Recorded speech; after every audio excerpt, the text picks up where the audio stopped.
வணக்கம் உறவுகளே, எல்லாரும் எப்படி இருக்கீங்க? நல்லா இருக்கீங்களா? நானும் நல்லா இருக்கேங்க. இன்றைக்கி நம்ம பார்க்க போகிறது கத்திரிக்காய் சட்னி தாங்க பார்க்க போகிறோம். இதை கத்திரிக்காய் சட்னின்னு சொல்லலாம், இல்லை கத்திரிக்காய் தொக்குன்னு கூட சொல்லலாங்க.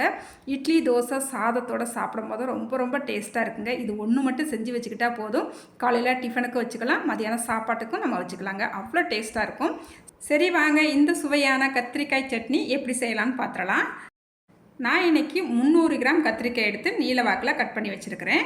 அதுக்கப்புறமா ஒரு 100 கிராம் சின்ன வெங்காயம், அதுக்கப்புறமா 300 கிராம் தக்காளி, கொஞ்சமாக மல்லியில் கொஞ்சம் கருவேப்பிலை எடுத்துருக்கிறேன். இப்போ இது எல்லாமே இப்படியே இருக்கட்டும். இப்போ ஒரு கடாய் அடுப்பில் வச்சுக்கலாம். இப்போ இதில் நம்ம எண்ணெய் எதுவுமே சேர்க்க வேண்டாம், கத்திரிக்காயை சேர்த்துக்கலாங்க. சேர்த்துட்டு அதுக்கப்புறமா வெங்காயத்தையும் சேர்த்துக்கலாம், தக்காளியும் சேர்த்துக்கலாம், மல்லியிலையும் சேர்த்துக்கலாம், கருவேப்பிலையும் சேர்த்துக்கலாம்.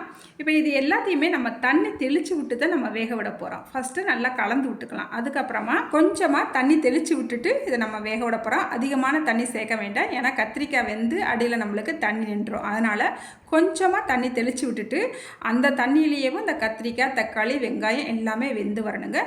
அதுக்கப்புறமா காரத்துக்கு ஒரு 6-7 வத்தல் மட்டும் சேர்த்துக்கலாங்க. நான் மீடியமான ஒரு காரம் தான் சேர்த்துருக்கிறேன். நீங்கள் காரம் நல்லா சாப்பிடுவீங்கன்னா கூட 2 வத்தல் கூட சேர்த்துக்குங்க. இப்போ நல்லா கலந்து விட்டுக்கிட்டாச்சு. இப்போ ஒரு சின்ன நெல்லிக்காய் சைஸ் புளி மட்டும் சேர்த்துட்டு நல்லா கலந்து விட்டுட்டு மூடி வச்சு அடுப்பை சிம்மில் வச்சு ஒரு 10 நிமிஷம் வேக விடலாங்க. இப்போ நம்ம மூடி வச்சு ஒரு 10 நிமிஷம் ஆயிடுச்சுது. ஓப்பன் பண்ணோடனே சூப்பராக கமகமன்னு வாசனையாக இருக்குங்க. நல்லா கத்திரிக்காய், வெங்காயம், தக்காளியெல்லாம் சூப்பராக வெந்துருச்சுது. நம்ம ஊற்றின தண்ணியுமே கரெக்டான அளவாக இருக்குதுங்க, எக்ஸ்ட்ரா தண்ணி கிடையாது பாருங்கள். இப்போ நம்ம அடுப்பை ஆஃப் பண்ணிவிட்டு இந்த இதை ஆற வச்சு எடுத்துகிட்டு வந்தாச்சு. இப்போ இதை ஒரு மிக்ஸி ஜாருக்கு மாற்றிக்கலாம். மாற்றிட்டு இந்த கத்திரிக்காய் சட்னிக்கு தேவையான அளவு உப்பும் சேர்த்துக்கலாம். உப்பு நம்மளுக்கு தேவைப்பட்டால் அதுக்கப்புறமா கூட சேர்த்துக்கலாங்க, கொஞ்சம் பார்த்து சேர்த்துக்கலாம். இப்போ நல்லா கொரகொரப்பாக அடித்து எடுத்துகிட்டு வந்தாச்சுங்க. இப்போ இது இப்படியே இருக்கட்டும், ஒரு தாளிப்பு கொடுத்துடலாம். இப்போ ஒரு கடாய் அடுப்பில் வச்சுக்கிட்டாச்சு. இதில் 2 ஸ்பூனுக்கு நல்லெண்ணெய் சேர்த்துக்கிறேன். கொஞ்சமாக கடுகு சேர்த்துக்கலாம். கடுகு நல்லா வெடித்து வந்தோடனே ஒரு 1/2 ஸ்பூனுக்கு உளுந்தம்பருப்பு, கொஞ்சமாக கருவேப்பிலை, ஒரு வத்தல் சேர்த்துக்கலாங்க. சேர்த்துட்டு நல்லா கலந்து விட்டுக்கலாம். இப்போ நம்ம கத்திரிக்காய் சட்னி அடித்து வச்சுருக்கோம் இல்லையா, அதையும் சேர்த்துக்கலாம். சேர்த்துட்டு நல்லா கலந்து விட்டுக்கலாம். இப்போ நான் டேஸ்ட் பண்ணி பார்த்தேன், கொஞ்சம் உப்பும் காரமும் எனக்கு கம்மியாக இருக்கிறதுனால ஒரு 1 ஸ்பூனுக்கு வத்தப்பொடியும் கொஞ்சமாக உப்பும் சேர்த்துக்கிறேங்க. உப்பு சேர்த்துட்டு நல்லா கலந்து விட்டுக்கலாம்.